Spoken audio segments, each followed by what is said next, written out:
Hello and very good morning to all my dear students. Dear students, आपण पाहत आहे 12वीचा unit number 4 that is the chemical thermodynamics आणि आजचा आपला टॉपिक आहे की थर्मोकेमिकल इक्वेशन्स. बघा टॉपिकचा नंबर आहे 4.814.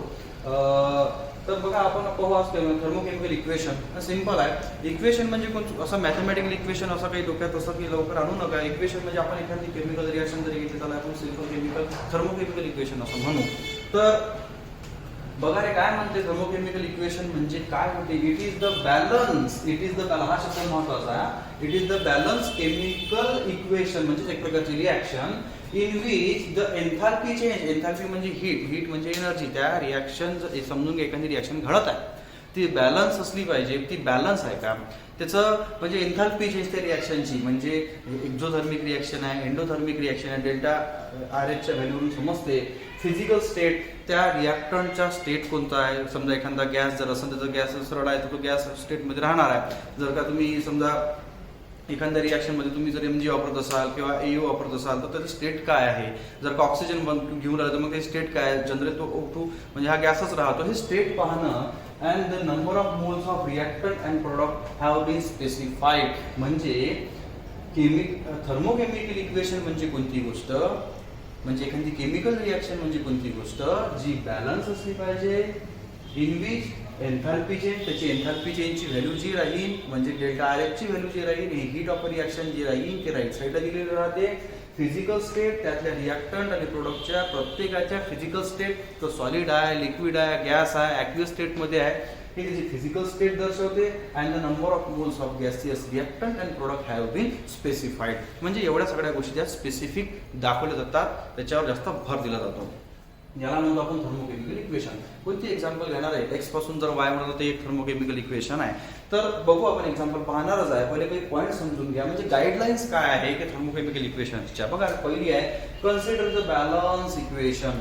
एखादी रिएक्शन बॅलन्स इक्वेशन आहे की नाही ते पहिले पहा. बॅलन्स समजा बॅलन्स करा. हे सिंपल गोष्ट आहे. बॅलन्सिंग आपण अप्रोच शिकलो आहे. म्हणजे एखादी बॅलन्स केमिकल इक्वेशन कन्सिडर करा. ठीक आहे कन्सिडर केली आहे. आता पुढं काय value with sign of enthalpy change at right side hand side. याचा अर्थ असा आहे का हीट ऑफ रिएक्शन म्हणजे डेल्टा आर एच ची व्हॅल्यू आपण इथे बघू. हे काय delta is the change in, R is the reaction, H is the enthalpy. That stand for the standard enthalpy of a reaction. म्हणजे ही स्टँडर्ड एन्थाल्पी ऑफ अ रिएक्शनची व्हॅल्यू ही राईट साइडला दिलेली राहते असं यांचं म्हणणं आहे. फक्त एवढं समजून घ्या. बघू एक्झाम्पल असल्यानंतर तुम्हाला सगळं सांगतोच मी. जसं या रिएक्शन मध्ये एक्झाम्पल पहा. हीट ऑफ रिएक्शन म्हणजे standard heat of reaction he mention केली जाते. सपोज जरी त्याचं हे नसेल डिग्री साईन नसेल तर तुम्ही त्याला हीट ऑफ रिएक्शन म्हणू शकता. जर साईन असतं तर स्टँडर्ड म्हणायचं. ना थर्ड आहे the physical state of reactant and product are specified by letter. एक आता बघा लेटर कोणते ते सांगतो मी. सपोज जर तुम्ही ऑक्सिजन गॅस जर घेऊन राहिले तो जर गॅस फॉर्म मध्ये तिथं G लिहा, G फॉर द गॅस. जर का सपोज तुम्ही CH4 घेऊन जसं इथं दिलेलंच आहे तर हा कशामध्ये आहे तर गॅस लिहा. जर H2O तुम्हाला जर का रिएक्शन मध्ये लिहावं लागत असेल तर L लिहा. L stand for the liquid. म्हणजे यांचं ह्या पॉईंटचं म्हणणं असं आहे. या तिसऱ्या पॉईंट असं म्हणणं आहे तर physical state of reactant and product are specified by the letters. म्हणजे तुम्ही त्याचे फिजिकल स्टेट सांगा. भाऊ खूप वेळा आपण रिएक्शन जेव्हा लिहितो तेव्हा फिजिकल स्टेट त्याची लिहित नाही पण फिजिकल केमिस्ट्रीनुसार त्याची स्टेट लिहिणं अत्यंत महत्वाची आहे. त्या टेम्परेचरवर त्या प्रेशरवर तो कोणत्या स्टेटमध्ये असतो हे महत्वाचं आहे. तर समजा जर का हायड्रोजन गॅस जर का रिएक्शन मध्ये इन्व्हॉल्व असेल रिएक्टंट असो की प्रोडक्ट असो वॉट एव्हर तर तो गॅस असेल तर गॅस स्टेटमध्ये लिहा तुम्ही. जो जनरली गॅस स्टेटमध्येच राहतो हे महत्वाचं आहे. तर आता इथं बघा रे आणि म्हणून त्यांनी म्हटलं आहे yes for the solid, L for the liquid, G for the gas, aqua for the aqueous. ठीक आहे. Now the standard enthalpy of reaction or the value of standard enthalpy of reaction for the reverse reaction is equal in magnitude opposite in sign. याचा अर्थ कसा. Suppose मी x पासून जर y बनवून राहिलो. सगळ्यात पहिले ते बॅलन्स इक्वेशन आहे का ते. मग हा जर सॉलिड आहे आणि हाही सॉलिड आहे ठीक आहे कन्सिडर करू आपण. जर असं असताना standard enthalpy of a reaction समजा जर का 30 किलो जूल्स असेल. 30 आहे म्हणजे काय आहे ते प्लस 30 किलो जूल्स आहे. ठीक आहे. तर यांचं काय म्हणणं आहे जर अशा कंडिशनला जर का याची enthalpy of reaction standard enthalpy of reaction 30 kilo joules असेल तर रिव्हर्स करताना जर रिॲक्शन रिव्हर्स केली तुम्ही, म्हणजे जर का डबल समजा y पासून जर x बनवायचा आहे तुम्हाला, हा सॉलिड स्टेट स्टेट आहे, तर अशा वेळेस standard enthalpy of a reaction ही तिथं -30 किलो जूल. समजलं? म्हणजे x पासून जर y म्हणून राहिलं तर तेव्हा जर का स्टँडर्ड एन्थाल्पी फॉर्मेशन म्हणजे रिॲक्शनची जे एन्थाल्पी आहे ती +30 किलो जूल्स आहे, तर y पासून x करताना त्याला इक्वलिंग मॅग्निट्यूड 30चा 30च लिहायचा, पण साइन विरुद्ध द्यायचं. अशा कंडिशनला आपण एक्झोथर्मिक रिॲक्शन असेल तर एंडोथर्मिक लिहायची, एंडोथर्मिक असेल तर एक्झोथर्मिक लिहायची. सपोज आता ही रिॲक्शन पहा, x पासून y बनून राहिला प्लस मध्ये आहे किलो जूल, म्हणजे एक्झोथर्मिक आहे का एंडोथर्मिक आहे? एंडोथर्मिक आहे. तर ही रिॲक्शन जर रिव्हर्स कराल तुम्ही तर हीच रिॲक्शन एक्झोथर्मिक बनते. बस एवढंच म्हणायचं, जास्त काही सांगायचं नाही आहे त्यांना. आणि म्हणून त्यांनी म्हटलं आहे the standard enthalpy of a reaction value for the reverse reaction is equal for the reverse reaction. जर का तीच रिॲक्शन जर का रिव्हर्स करायची असेल किंवा झालेली असेल तर अशा कंडिशनमध्ये त्याची जी delta H R H value दिलेली आहे, म्हणजे स्टँडर्ड हीट ऑफ रिॲक्शन दिलेली व्हॅल्यू दिलेली आहे, तीच equal in magnitude and opposite in sign. हे महत्वाचं आहे. Equal in magnitude opposite in sign. Equal in magnitude 30ची 30च आहे, पण अपोजिट इन साइन. समजला? ओके. जसं सपोज आपण जर का अमरावतीहून पुलगाव येत असं आपण जर का बसने येऊन राहिलो तर बस तर बसच राहील. तो यायचा रस्ता हा आहे, पण जायचा रस्ता बसनंच बसावा लागेल, पण रस्ता उलटा बस ते असं समजून घेतलं तरी चालेल. हे exothermic reaction of reversal becomes endothermic. म्हणजे एक्झोथर्मिक जर रिॲक्शन असेल एखादी तर एंडोथर्मिक बनते, एंडोथर्मिक जर असेल तर एक्झोथर्मिक बनते. असं कधी होते? जेव्हा रिॲक्शन डी रिव्हर्सल होते, म्हणजे रिव्हर्स रिॲक्शन जर असेल तर, अँड व्हाईस वर्सा, म्हणजे त्याचं उलटेच असते. जर का एक्झोथर्मिक असेल तर एंडोथर्मिक बनत, एंडोथर्मिक असेल तर एक्झोथर्मिक बनत. याला समजतो. ठीक आहे. नाउ लास्ट पॉइंट काय म्हणजे हा महत्वाचा आहे.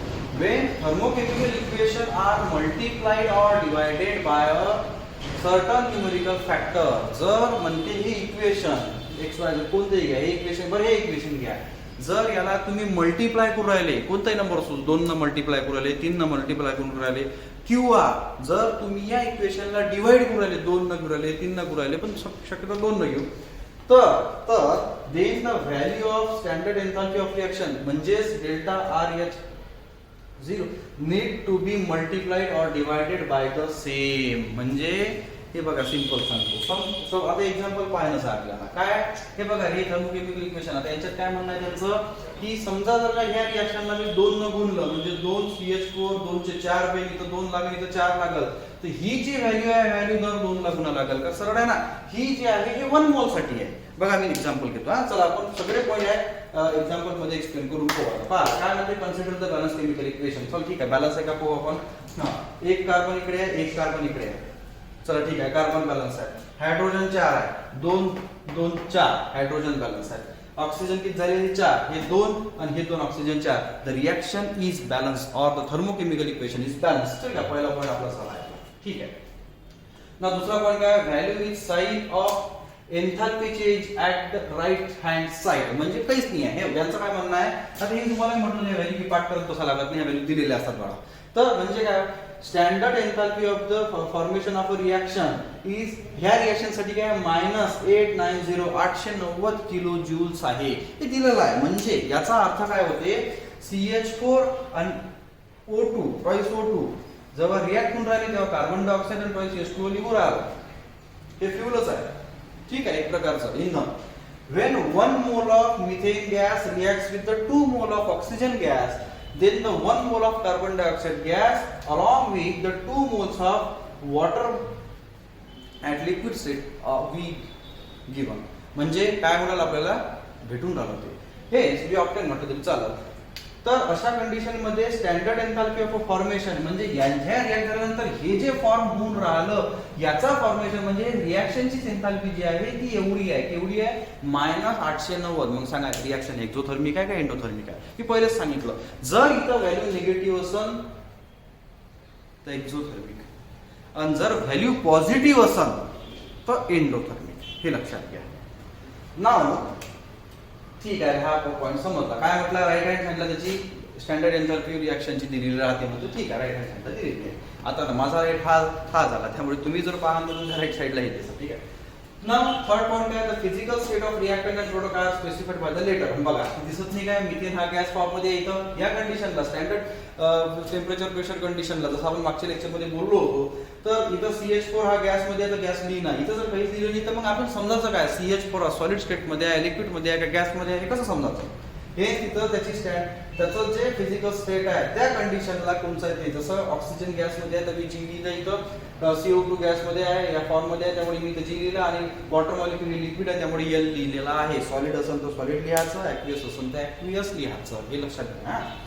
नाव काय म्हणते, चौथा पॉइंट पहा, the standard enthalpy of reaction value for the reverse reaction is equal in magnitude opposite in sign. म्हणजे सपोज आता ही रिएक्शन CH4 पासून CH4 reacts with twice O2 gives the CO2 plus twice H2O. He reaction सरळ आहे त्यामुळे ही reaction जर का या वेळेला जात असन, अशा वेळेला समोर जात असन, जर बरं त्याच्यापेक्षा लक्षात ठेवा, जर हा रिएक्टंट आहे हा जर प्रोडक्ट असन, जर या रिएक्टंट टू प्रोडक्ट हा रिएक्टंट असन हा प्रोडक्ट असन, या वेळेला रिएक्शन जात असेल तर स्टँडर्ड एन्थाल्पी ऑफ रिएक्शन ही -890 म्हणजे -890 किलो जूल्स एवढी आहे. पण जर काही कारणास्तव आपण काही करू, त्याची कंडिशन बदलून जर का आता हा रिएक्टंट समजला, म्हणजे आपण हीच रिएक्शन उलटी लावली, लागत नाही पण लावली समजा, त्याला काही ना की टेम्परेचर प्रेशर घेऊन कंडिशन्स मेंटेन करून, तेच तर केमिस्ट्री वाल्याचं काम असते, जे नेचर मध्ये होते ते घडवून आणणं. तर CO2 ला जर का आपण ट्वाइस H2O सोबत रिएक्ट केलं, तसं तर लवकर रिएक्ट होत नाही, तो पण आपल्याला या कंडिशन जर का मेंटेन करून केला आहे, तर समजा जर CH4 आणि ट्वाइस O2 गॅस मिळत असेल, तर ही जे प्लस मध्ये आहे हे जे मायनस मध्ये आहे ते प्लस मध्ये होते. म्हणजे 890 ला हात नाही लागणार, तो जसं तसाच ठेवायचा, equal in magnitude but opposite in sign. तर मग इथं मायनसचं काय होईल, प्लस. मी जसं तुम्हाला एक्झाम्पल दिलं आहे तेच. लास्ट आता पहा, एक्झोथर्मिक असेल तर एंडोथर्मिक होते, एंडोथर्मिक असेल तर एक्झोथर्मिक होते. आता मायनस आहे म्हणजे कोणती रिएक्शन आहे, मायनस म्हणजे काय होते, एक्झोथर्मिक.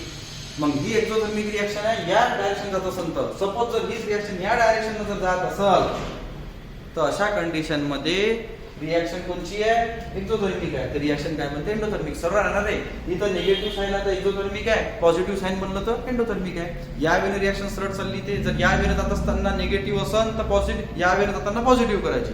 जर या वेळेला जाताना पॉझिटिव्ह असेल तर उलटी रिएक्शन करताना त्यालाच निगेटिव्ह करायचं. निगेटिव्ह असेल तर एक्झोथर्मिक आणि पॉझिटिव्ह असेल तर एंडोथर्मिक. की त्यात फालतू कन्फ्युज व्हायचं काही गरजच नाही आहे ना.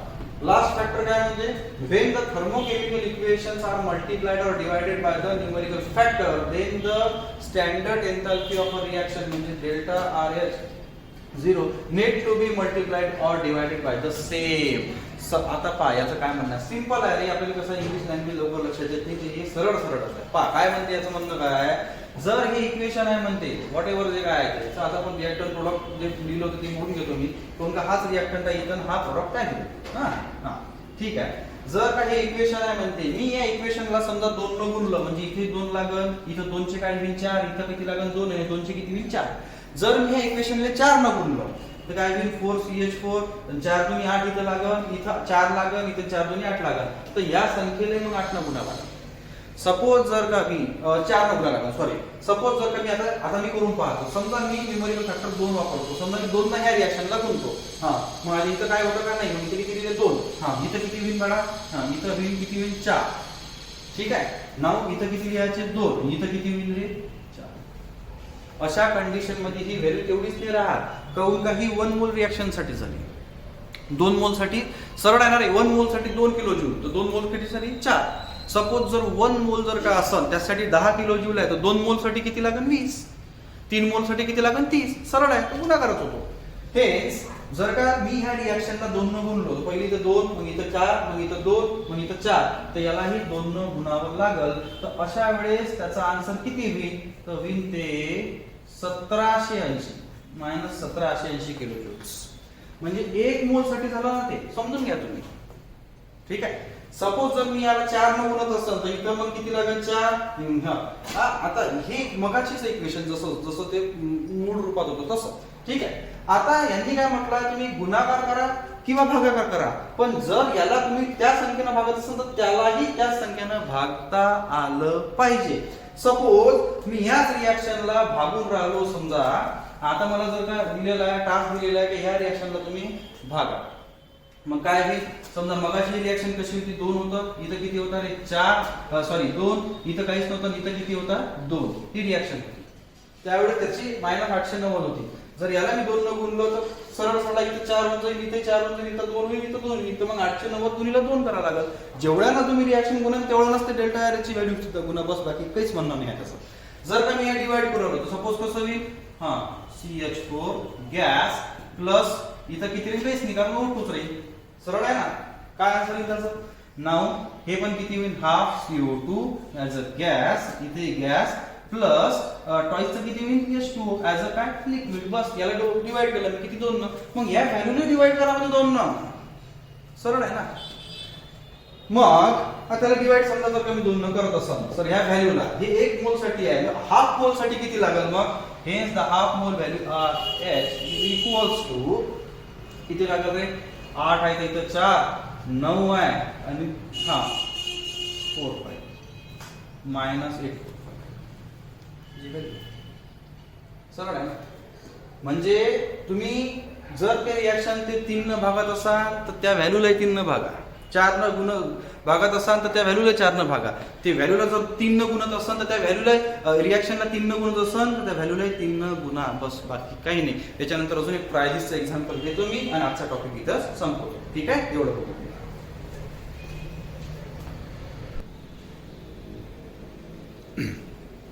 आता बघा रे, आपल्यासोबत ट्रायझिस एक पुस्तकात एक छोटासा पॉईंट कॉलम्स असतात ते सुद्धा आपण पाहणार आहे.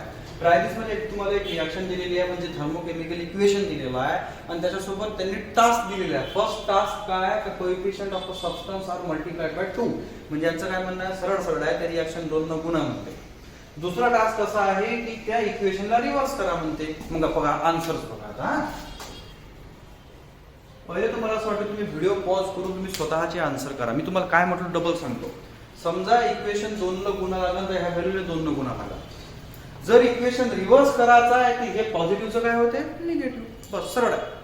बघा रे, आता पॉज करून जर तुम्ही आन्सर काढलं तर चांगलीच गोष्ट आहे आणि नंतर मग मी जे आन्सर काढतो ते चेक करा आपल्यासोबत. बघा पहिला आन्सर काय, आन्सर फर्स्ट म्हणजे टास्क फर्स्टचा आन्सर कसा आहे, काय म्हटलं आहे, कोएफिशियंट ऑफ म्हणजे गुणांक. कोएफिशियंट म्हणजे काय झालं, सबस्टन्सेस आर मल्टिप्लाइड बाय 2 म्हणजे रिॲक्शन 2 न गुणा. इथं किती आहे, काहीच नाही, म्हणजे टॉईस C2H2 हा काय गॅस आणि हे याला 2 न गुणा म्हणजे त्यासोबत 2 लावा.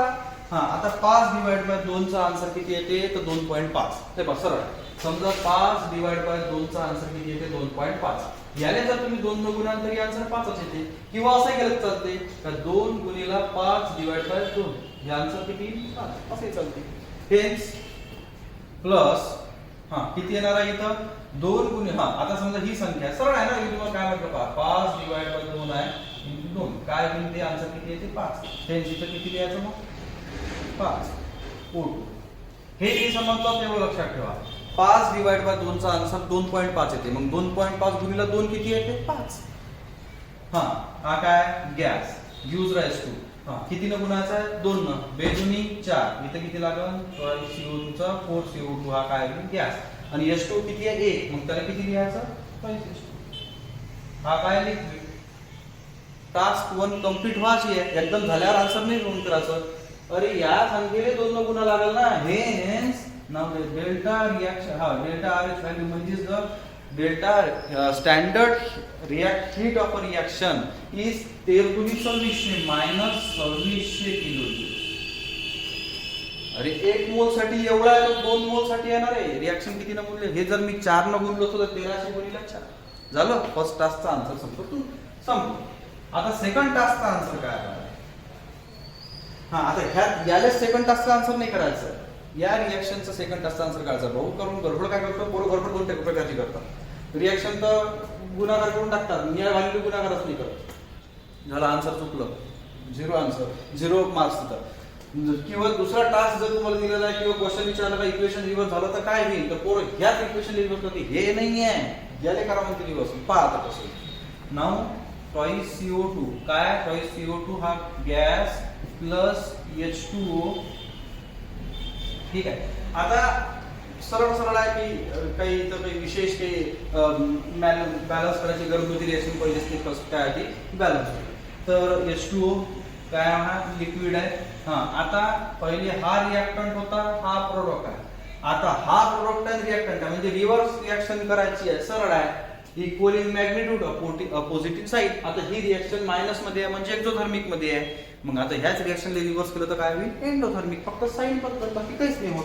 हा काय येईल इकडे, हा C2H2 as a gas plus किती 5 डिवाइड बाय 2 म्हणजे 2.5 O2.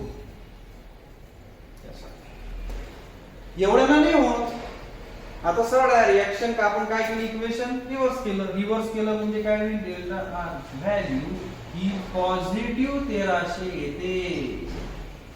कोण का रिएक्शन तुम्ही आता रिव्हर्स केली आहे. पहिली हीच रिएक्शन काय होती, निगेटिव्ह साईड मध्ये होती. आता हीच रिएक्शन पॉझिटिव्ह मध्ये आली. अशा प्रकारे हे ड्रायजेस्टचं आन्सर मी सोडवलं. तुमचं आन्सर कसं आलं हे तुम्ही मला नक्की कळवा आणि हा सिंपल टॉपिक आहे करा.